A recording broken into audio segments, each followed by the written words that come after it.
Welcome to the Hotel California. Such a lovely place, such a lovely place. Hello ladies and gentlemen, I am BorderWise and welcome back to From the Depths and a subscriber craft review. It's way past time I got round to this one. It has been kind of on the shelf for a week or more. And this entry is the USS California version 4 by G.D. Prosparkor, who is a very helpful commentator, and this is quite the nice ship he's built. So to start off with, just a little reminder before we get started is that if you want to submit a ship for me to look at, whether it's for one of these review videos or just enough for feedback, just give the title and description of it in your comment or message me on the From the Depths forum, since now I've rigged it up so I get emailed when that happens. Yay me. And I will go find it. Please don't put a link in your comment because the YouTube spam filter does not like that. Right, now that's out of the way, we can get on review. And the first thing you will notice when looking at this ship is that it is gorgeous. It looks very sexy in my fleet colors. I like the little idle azimuth that GD has put on the guns here. Looks very nice. Looks like it looks like the ship is ready. Like, you know, when the ship's at rest, it looks like it's at rest, if you know what I mean. It's got like lots of little triangle bits on the side. It basically aesthetically looks like a whole bunch of apprentice shipwrights from the Steel Striders and White Flayers got out of the house and had a sneaky meetup, and they made this thing, which is probably what GD was going for, because you'll see on the workshop, which there'll be a link in the description as usual, you will see that I guess his standard fleet colors is very White Flayer-ish. Like, you could, I don't know, if you just tweak the, the superstructure, this thing would look the part of a White Flayer ship with absolutely no trouble. Or you could just remove the spiky bits and it would look like a Steel Striders vessel, again, with no problem. But yeah, so what else is here? It's got a LAM system that works decently well. It's got 9 big... what are they? I think they are... time for the UI to go on. It is big 400mm Hesh shells as the main armament. It's got this little 88mm sabot gun for secondary, and it's got this little quad barrel piercing particle cannon right here. It's got a lot of missiles. Like, on the workshop page it gives exact numbers of how many missiles are in here, but it's 2, 4, 6, 8, 10, 12, 14, 16, 18, 20, 22, 24, 26, 28, 30, so it's about 60 missiles per volley, unless I've counted completely wrong. And it has torpedo tubes hidden somewhere here. Yep, nice big torpedoes, explosive warheads, with no ballast tanks. Okay, that's it. We'll get to that later. So, it's also... where is it? I need to check my crypt notes now. So it's got all that. Dun dun dun. And you'll notice it has rams on the front, which I think are mostly aesthetic, but if this thing does, by accident, run into an enemy ship, like, those might be quite handy. And it's reasonably well armored. If we get this thing up out of the water, hit P, you'll see that there's quite a few metal, especially around the turrets here. So 1, 2, 3, 4 means that explosive damage that hits below the water line does very little indeed. Lots of metal here, so we got 1, 2, 3, just 3 layers of metal before that. It has a fair amount of smoke. It's got a lot of engine power. You see down in the bottom there, it has like almost 35, like close to 35,000 engine power, plus an extra close to another 30,000 from electric engines. So it's got a lot of what's the word I'm looking for? What would Jeremy Clarkson call it? Oh yeah, power. That's probably it. Hefty LAM system right here. Just want to double check something here. Yeah, big LAM system, big LAM system. Got a little Q switch on it, and it's got, yeah, big guns. Hello. I didn't spot this before. This is the little stone box for the AI here. More on that later. And it's got you know, well defended ammo compartment within reason. Right here, very nice heavy armor box, torpedoes, and it's got a little plane up here. Just a little sub-vehicle plane. So it's like, I guess this wouldn't... That means that it wouldn't really be a battleship in this case. I guess this is... Ugh, darn it. Sundilau, where are you? This would be, I guess, a battle cruiser? No, it wouldn't be... I don't know. It seems a little bit too heavily armored for a cruiser. Or a battle cruiser. I guess you could just call it a... wait, there's World War II battleships which had little planes on it, right? Little recon planes. Admittedly, this is like quite a modern-looking fighter, but meh. Let's call it a battleship, because why not? It's a pretty battleship-looking thing. It's got, yeah, it's also got this little thing right here that you sit in. Command post right here, complete with steering wheel. And full avatar access. Let's run around. Frag warheads are freaking amazing as anti-air. Okay, is that a message for me, GD? Because I only saw it now. Like, aircraft is the one thing I haven't been having trouble with. But, any case. Right, remember this, guys. It's actually good advice. So we can run down here. Door in here. Ah, hello! We're on the poop deck, if that's what it's actually called. And we run down here. Ow! Hitting our face on everything. I guess this is the relaxation area. You just get your head stuck in the ceiling. And that's really good. That is a bit of a problem right there. Go down here. Lots of interior stuff. No doors. And yep. Ah, I missed this. I missed the stairs. Ah. Big run up. And I still missed. Okay, here we go. And close the door behind us. There we go. Okay, so here we are on the deck. And so this is a solid... before anything else, before I get into the rather actually long list of things that could be done better with the ship, sorry GD, there's like, just want to say this is a solid ship all around. Like, there don't need to be any tremendous overhauls to this to make this a really scary craft. And aesthetically, it is, well, damn near perfect as far as I can tell. It's even got friggin' little drive shafts here made of cram cannon bits and just... Okay, so, like, I like it when people send me stuff that's pretty. It's nice to look at the very least. But, this is a review video, which means we do have to get into the stuff that could be done better. And to start off with, we have this. Right up here in the main control tower, there is a cunning little space filled with repair bots. Now, repair bots are a good idea to have in any craft. Like, honestly, you don't need to overdo it. I have recently, as those of you who are watching my Nita playthrough have found out, there is such a thing as overdoing them. You don't want to have too many. This is actually quite a reasonable number for a ship this big.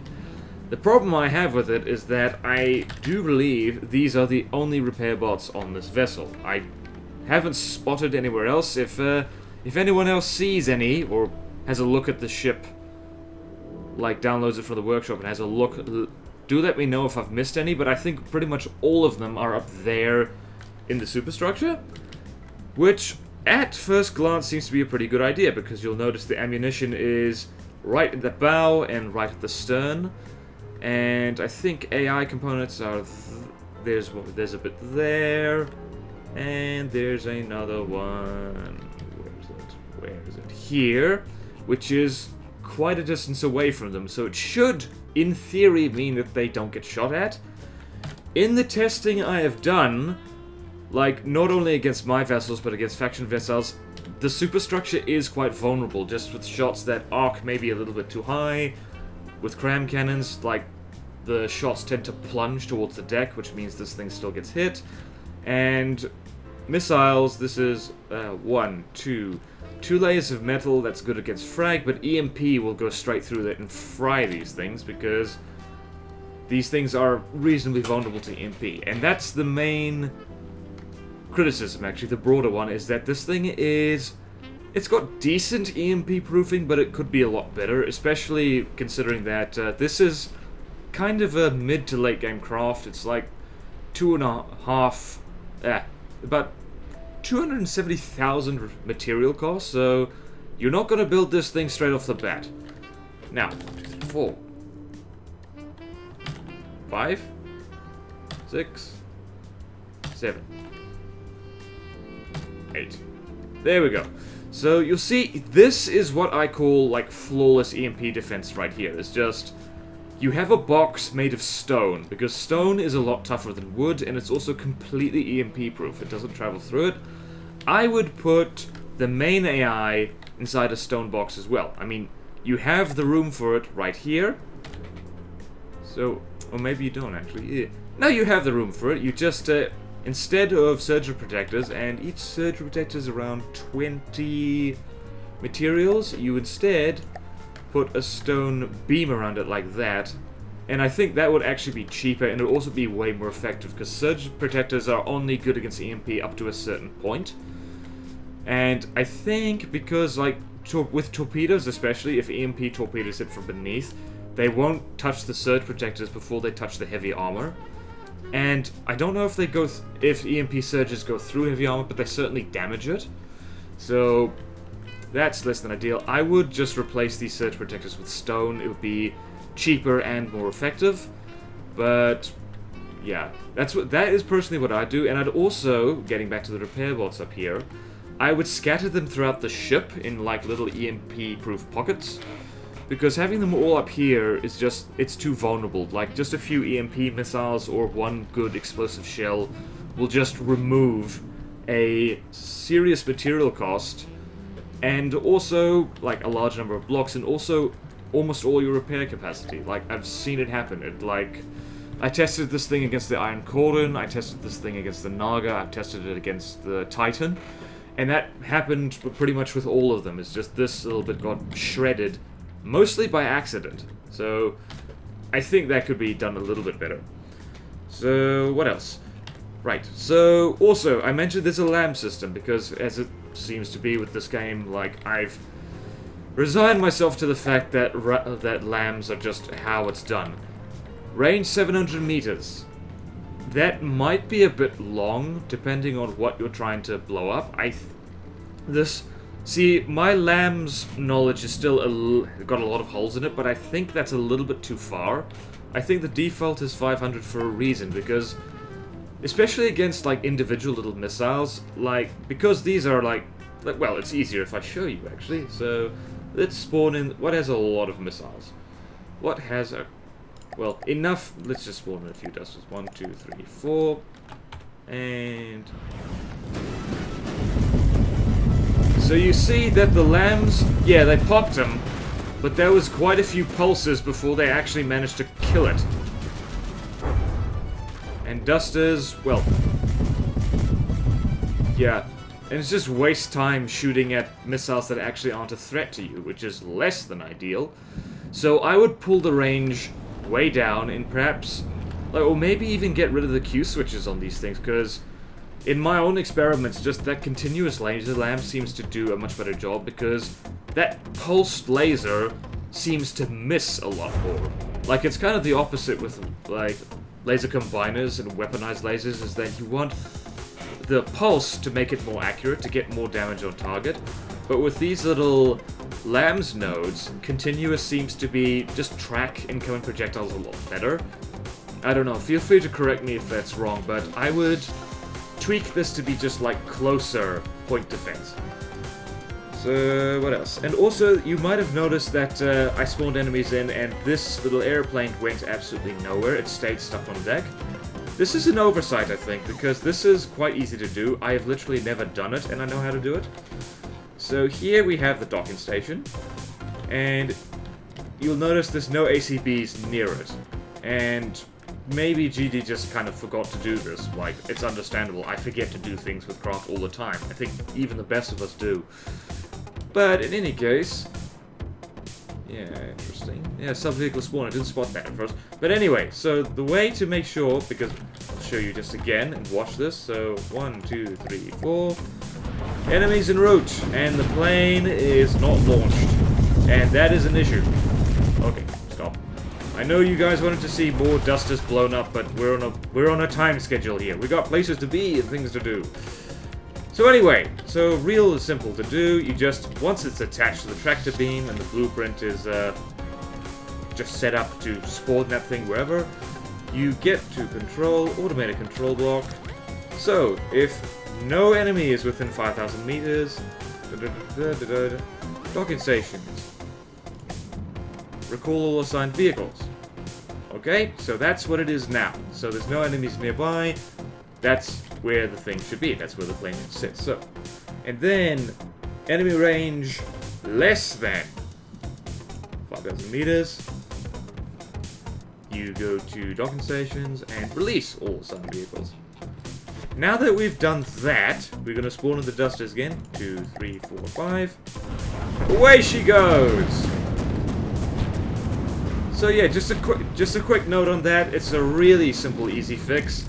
And honestly, just... Oh, I leveled up. Cool. It's just... Yeah, that seems to me like something is just... I don't know.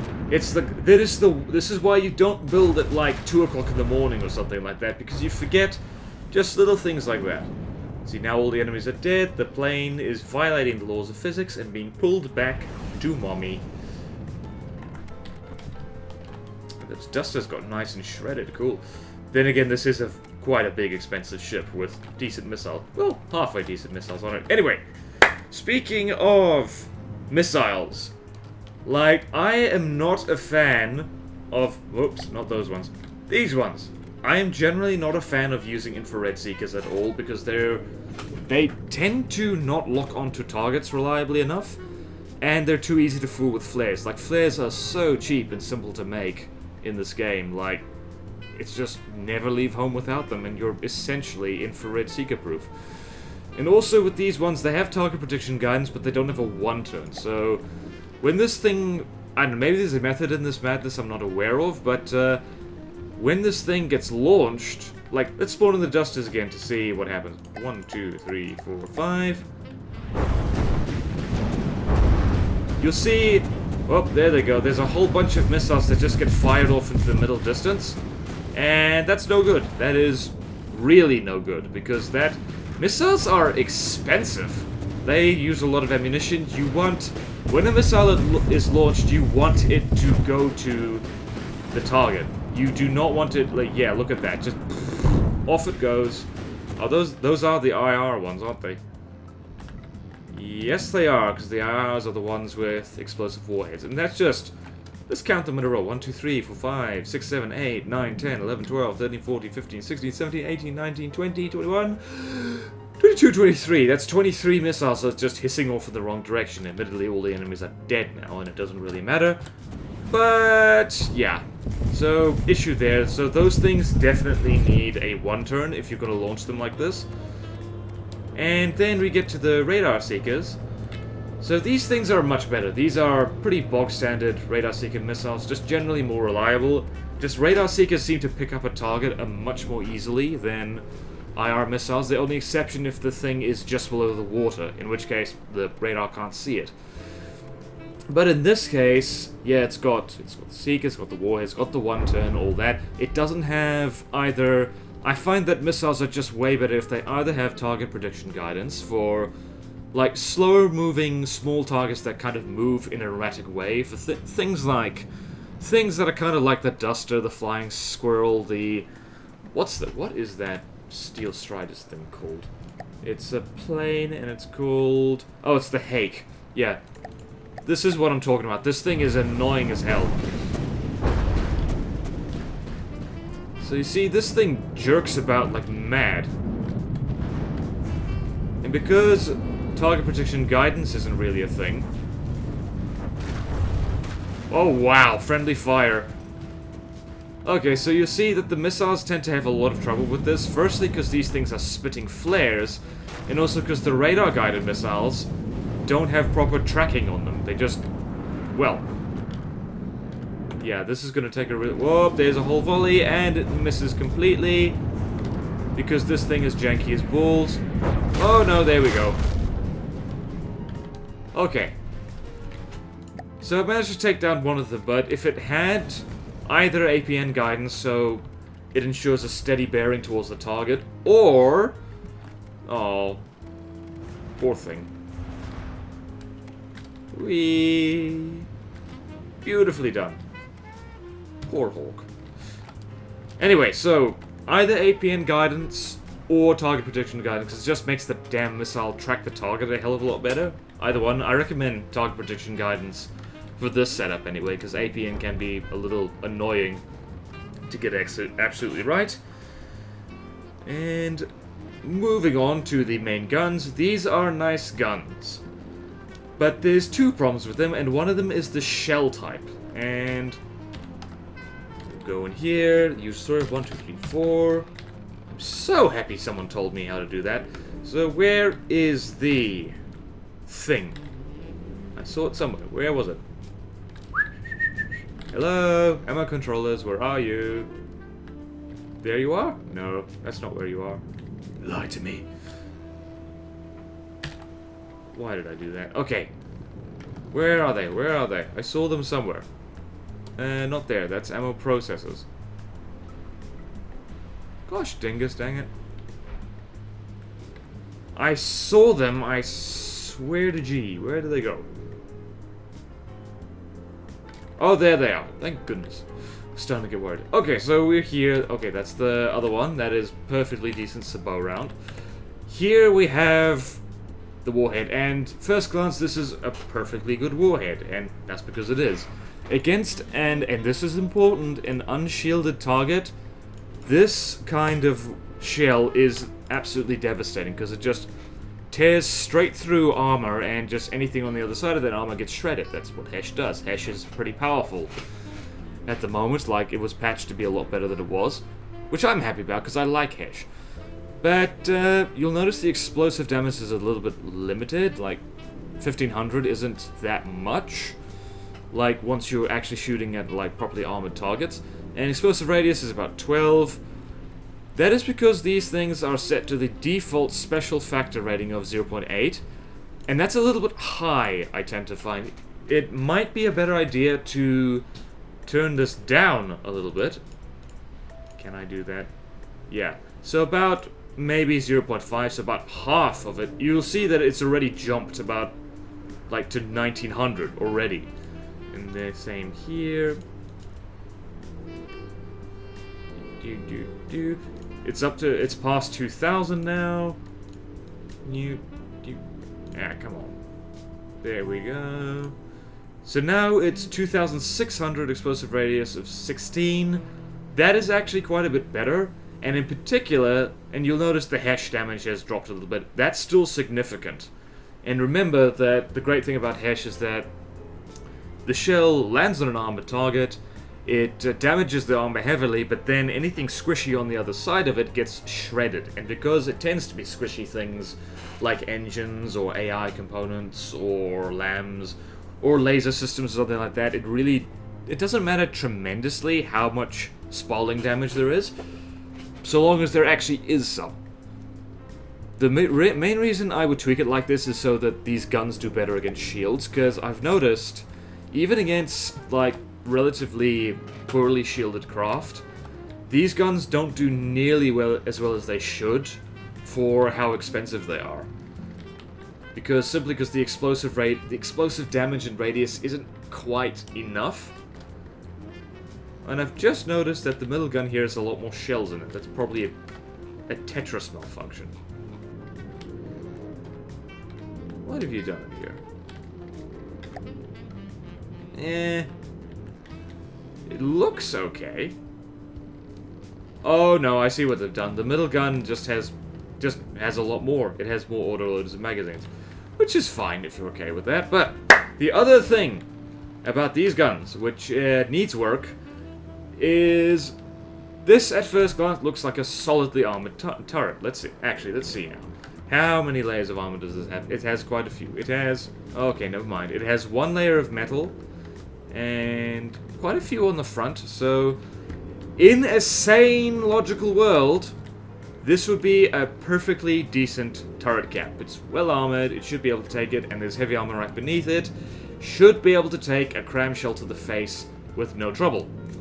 Unfortunately, From the Depths is not a sane, reasonable world, and so the wonky explosion mechanic is against you here. So, for those of you who don't know, the way explosions work From the Depths is that an explosion will only affect a craft that it explodes directly on, so to speak. So, if we have, say, a big 2000mm HESH shell that whistles through and it hits this point on the deck right here, it will only damage the ship itself and it won't damage the sub-objects on it, like this turret. Okay, that is good news for your turret. The bad news is that when it hits a sub-object, the same rule applies. It will not affect the rest of the ship, as far as I'm aware. Unless it's loaded with fragments or something like that, but this is just default explosion-like mechanic we're talking about here. And that means that this nicely armored turret cap is pretty, but kind of useless, because if that same big 2000mm cram shell lands here, right on the top of it, this heavily armored bit right here, the explosion will warp straight through the deck, straight through this otherwise sensible layer of heavy armor, and it will tear straight through the gun. So it's 1, 2, 3, 4, 5, 6, 7, 8, 9, 10. Uh-oh, we're in autoloader territory. And I've seen this happen in a number of the tests against things with big, scary, explosive weaponry. These turrets pop extremely easily. The split second they get hit by a big, high-explosive APS or cram shell, they just... off they go. And that's a big problem.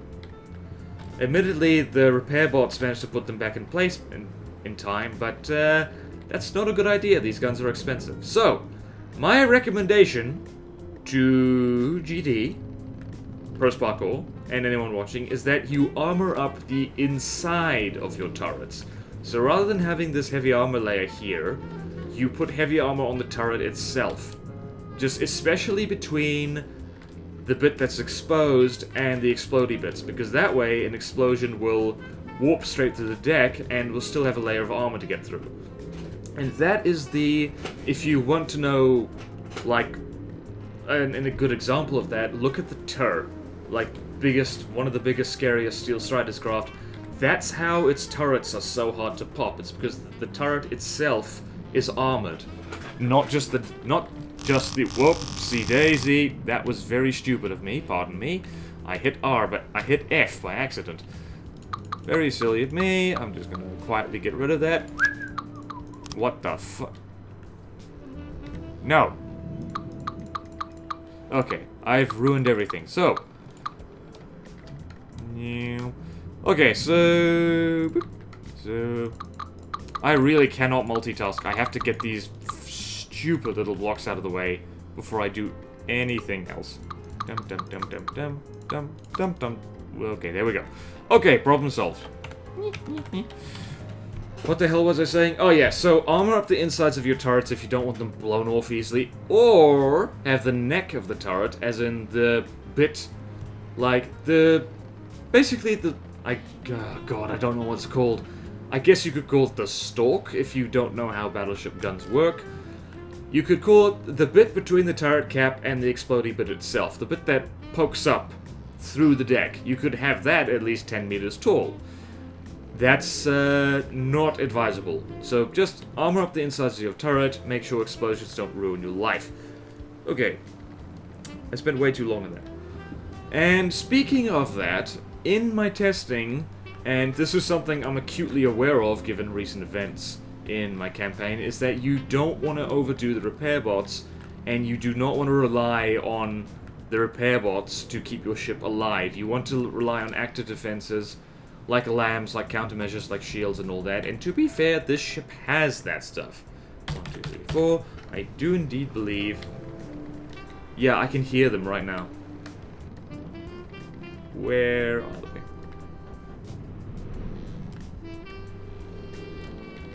There's one. And what kind of shield is this? Yeah, this is a decent shield, so let's see how well shielded this thing is. Here, apply to all.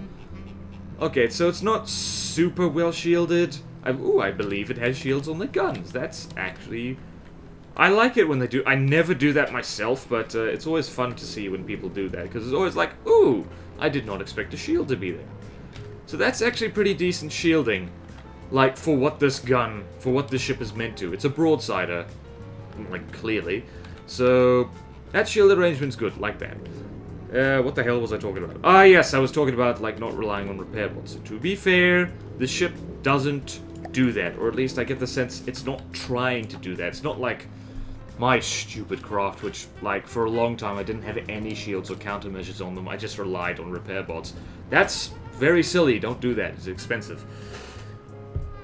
But the thing is that when this thing fights, and in the tests I was running with it, which is deliberate, I test things hard. I test things from a position of weakness. Oh, hello. You're repairing that. I didn't notice you were.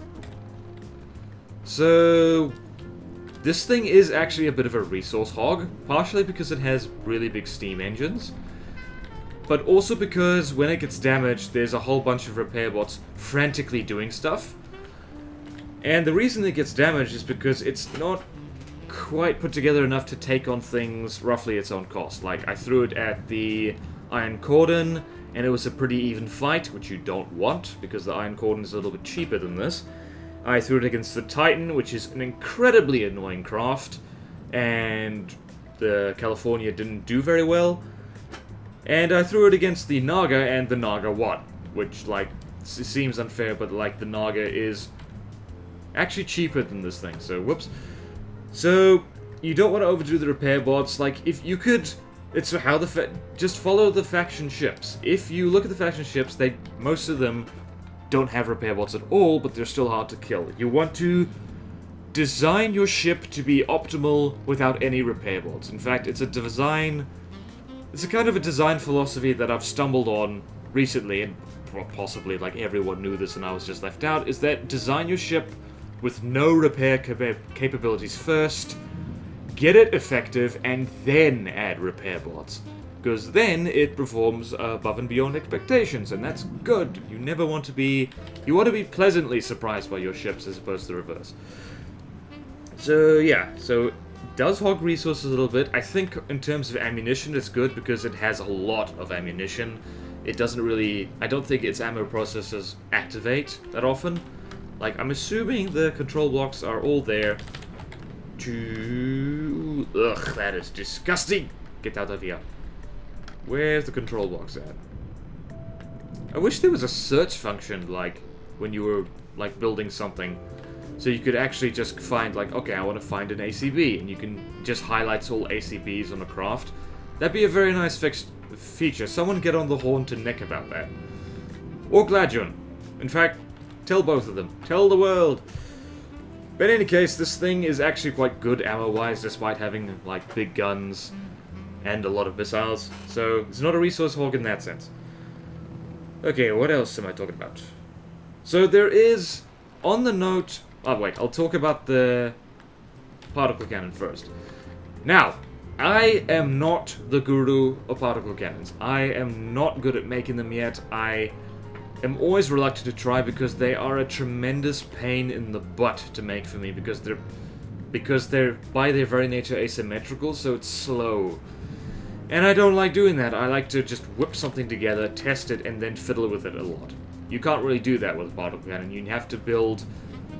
You kind of have to build the thing from scratch and get it right. But, in any case, this little particle cannon is not as effective as it could be. And I know, like, in the old version, this is... From old to new, this is one of the things that got updated. It has 4 pipes, and each one of those little pipes... let's see.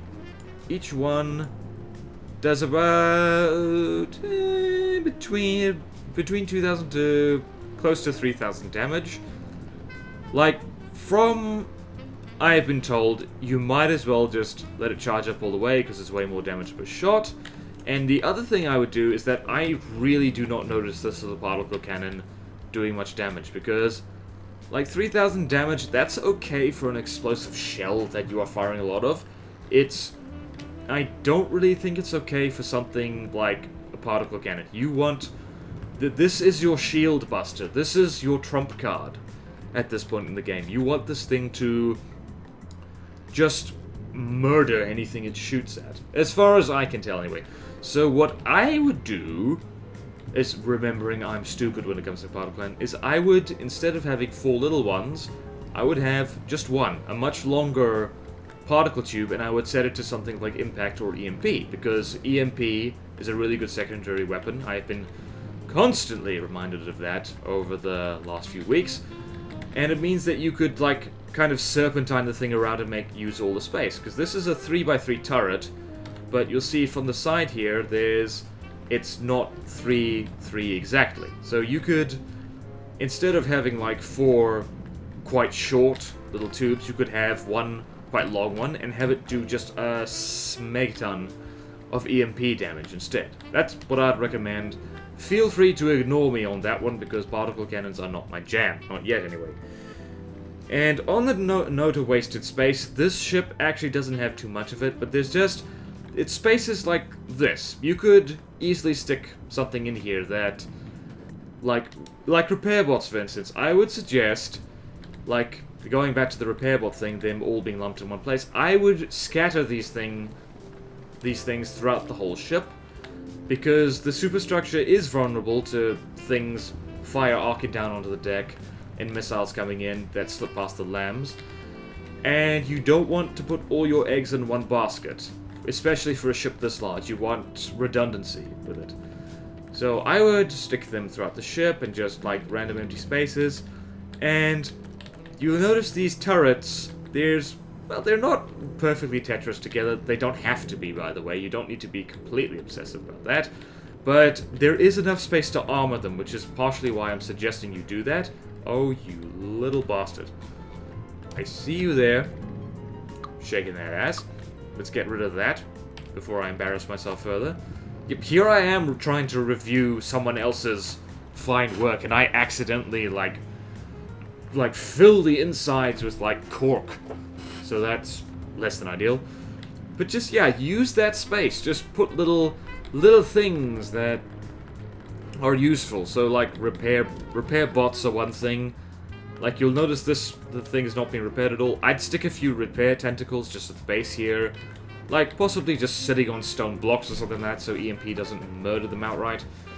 But, yeah, just little tweaks, all that. So, I guess in summary, like, so really, this thing doesn't need an overhaul, at the very least. It just needs, like, you need to tweak a few numbers, you need to just tweak a few blocks.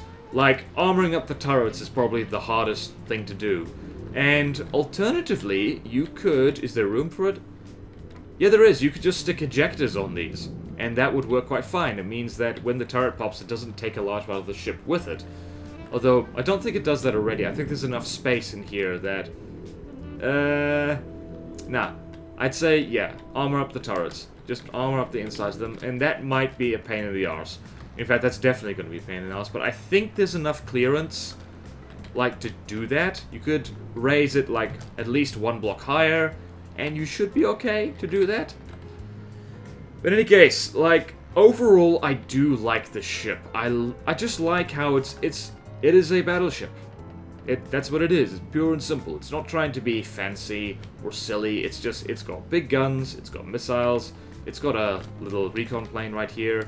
It's got pretty things on the mast. Incidentally, GD Propascore, is that how you say the name? Prosparcore. Let's say that. These things are entirely cosmetic, so ignore those. He told me about that, like, when I gave feedback on the original version of this. So anyway, it is a pretty solid craft. It just needs, like, little tweaks here and there, and then it'll be really, really good. So, I have probably talked way too long. Thank you all so much for watching. Please like, comment, subscribe if you want to see more videos like this, and I will see you next time in From the Depths and another subscriber review. And I'm just going to spawn in something interesting here. Where's the Norge? There you go.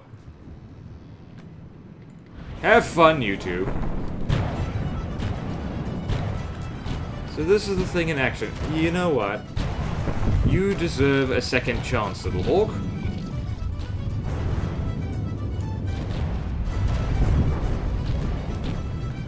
Let's see who's winning. The Norge is getting done over quite nicely. And that's what we like to see around here, so... In any case, farewell! Oh yeah, God, I am not good doing well with the intro. Remember, no links in the comment section. Description, title only. Thank you. Farewell.